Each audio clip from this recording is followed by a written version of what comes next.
Shalom, bien-aimés, frères et sœurs, chers amis du bout des ondes, que la paix et la grâce de notre Seigneur Jésus-Christ, la communion du Saint-Esprit soit à votre partage. Ici, c'est le coach Amoussou Louis, votre frère, votre ami.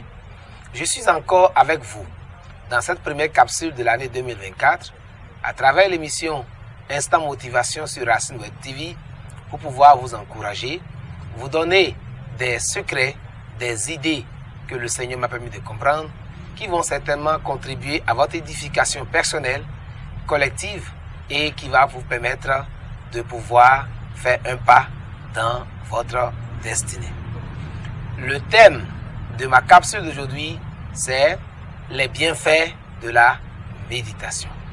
Les bienfaits de la méditation. Bien-aimés, prenez la position qui vous est la plus profitable et bonne écoute à vous. Si vous aimez nos vidéos, abonnez-vous à Racine Web TV et n'oubliez pas de liker et de laisser vos commentaires. Cela nous fera certainement du bien. Chers amis, qu'est-ce que la méditation? Méditation vient du mot méditer. Et méditer, c'est réfléchir longuement, profondément sur un sujet, sur quelque chose ou sur quelqu'un. Et lorsque vous voulez méditer, il vous faut des dispositions. Il faut prendre du temps. Il faut être dans un endroit silencieux.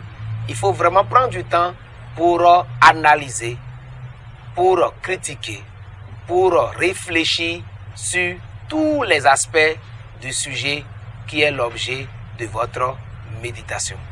Aujourd'hui, nous voulons parler des bienfaits de la méditation. De quelle méditation s'agit-il? Ici, il s'agira pour nous de la méditation de la parole de Dieu.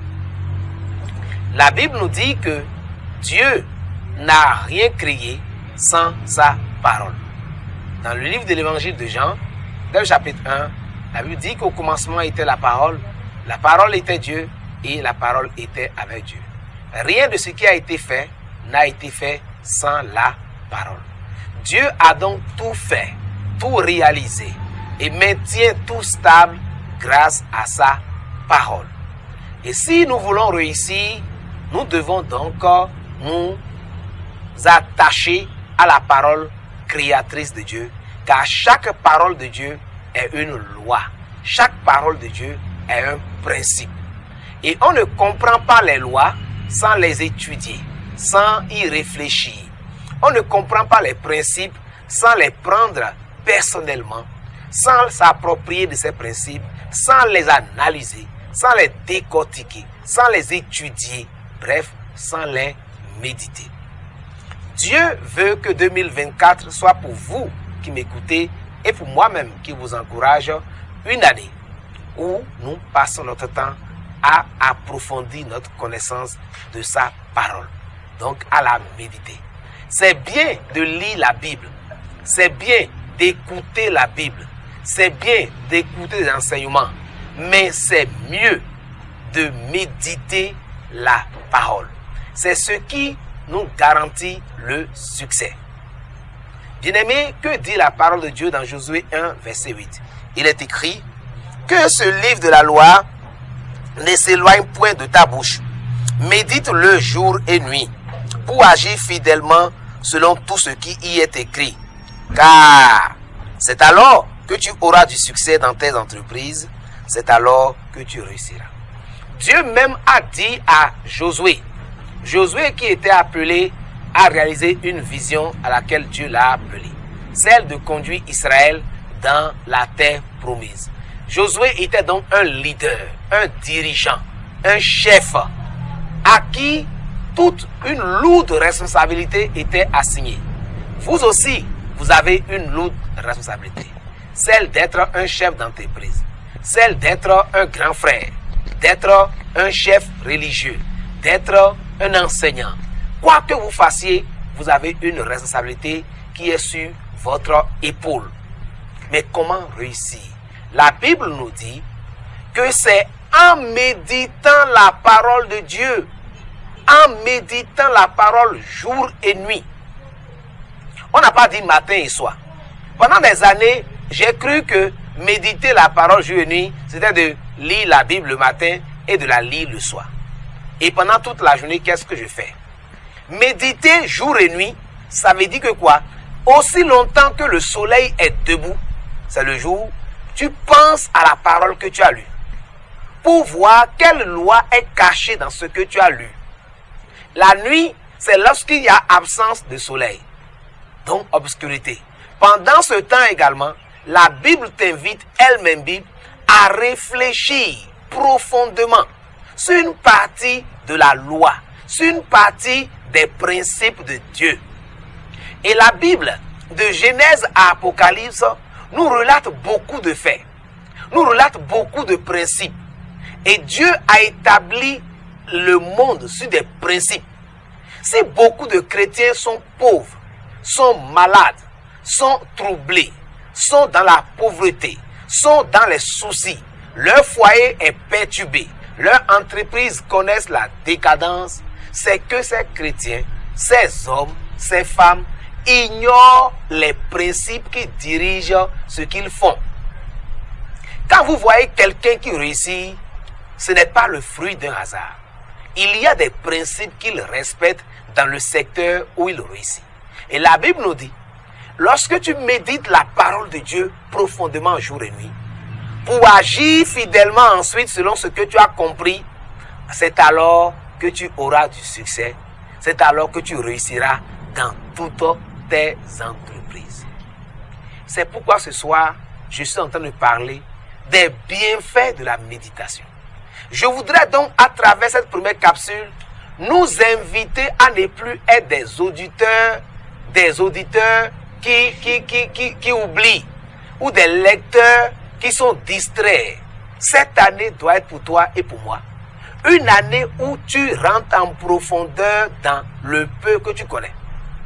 Ne sois pas un chrétien superficiel, un étudiant superficiel, un entrepreneur superficiel. Tout ce que tu fais doit être l'objet d'une réflexion approfondie. Sur quelle base on réussit dans tel projet? Et la Bible dit, en ce qui concerne la parole de Dieu, que si tu la médites jour et nuit, pour comprendre ce dont Dieu parle, pour comprendre les principes que Dieu a évoqués, parce que la compréhension fait la différence. Rappelez-vous la parabole du semeur. On nous a dit que la parole est tombée dans les endroits pierreux, dans les endroits épineux et au bord des routes. Et le Seigneur dit, la terre féconde est caractérisée par le cœur où la parole est tombée, a été comprise et donc a porté du fruit. C'est de la compréhension que surgit donc le succès. Mais on ne comprend pas sans analyser, sans critiquer, sans prendre le temps d'apporter une réflexion. Le célèbre auteur Napoléon, il a dit, réfléchissez et devenez riche. Beaucoup de personnes courent derrière des facteurs ou des choses qui rendent riches, mais ne réfléchissent pas assez sur les principes de la richesse. Et je voudrais donc nous dire, si nous voulons réussir dans n'importe quel domaine en 2024, nous devons prendre le temps de méditer les règles de ce domaine, les règles de votre secteur d'activité. Quels sont les secrets que ceux qui ont réussi ont suivis? Quels sont les secrets que ceux qui ont échoué n'ont pas suivis? Et en tant que chrétien, comment avoir une vie victorieuse basée sur la parole? C'est de prendre son temps pour analyser quotidiennement. Si c'est un verset que tu lis, lis cela profondément. Prends ton temps dans la journée, prends ton temps dans la nuit de réfléchir sur le comment, le pourquoi, à quoi c'est adressé, à qui c'est adressé, quel est le principe fondamental qui est dedans. En comprenant profondément ce que vous lisez et ensuite en l'appliquant, vous garantissez le succès. Le Seigneur dit, médite-la jour et nuit et va appliquer et tu garantiras le succès. Donc, à travers cette capsule, je nous encourage à méditer. Et méditer, c'est réfléchir profondément sur un sujet. Analyser, décortiquer un sujet et ensuite comprendre la profondeur du sujet, le secret qui est dans le sujet et se mettre par la suite à l'appliquer. Que le Seigneur te bénisse et que tu passes le clair de ton temps cette année 2024 à méditer sur les principes qui régissent toute activité que tu fais et en particulier la parole de Dieu pour en tirer les substances nécessaires pour ton édification. Shalom, shalom. Ressuscité.